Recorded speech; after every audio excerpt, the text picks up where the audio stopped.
Ready sir. RTC కార్మికులు నా కుటుంబ సభ్యులు ఈ ప్రభుత్వ భాగస్వాములు.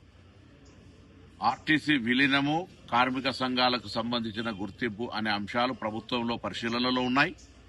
మిగతా అన్ని అంశాలను ఆర్టీసీ ఆర్థిక పరిస్థితి దృష్ట్యా ఒకటి నెరవేర్చుకుంటూ వస్తా ఉన్నాం.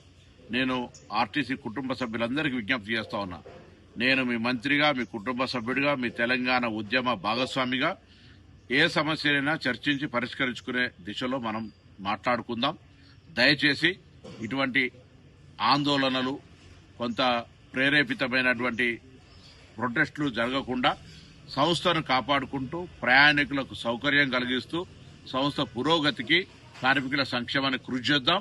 నేను మీతో కలుస్తున్నా. నేను కూడా ఒక విద్యార్థి నాయకుడిగా, కార్మికుల సమస్యల పట్ల అవగాహన కలిగిన వ్యక్తిగా మీకు మరొకసారి విశ్వాసాన్ని ఇస్తా ఉన్నా.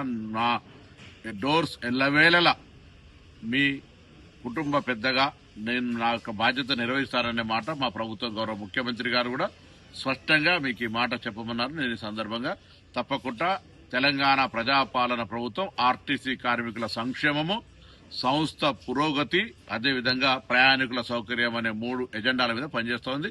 కార్మికులంతా సహకరించాల్సిందిగా కోరుతా ఉన్నా.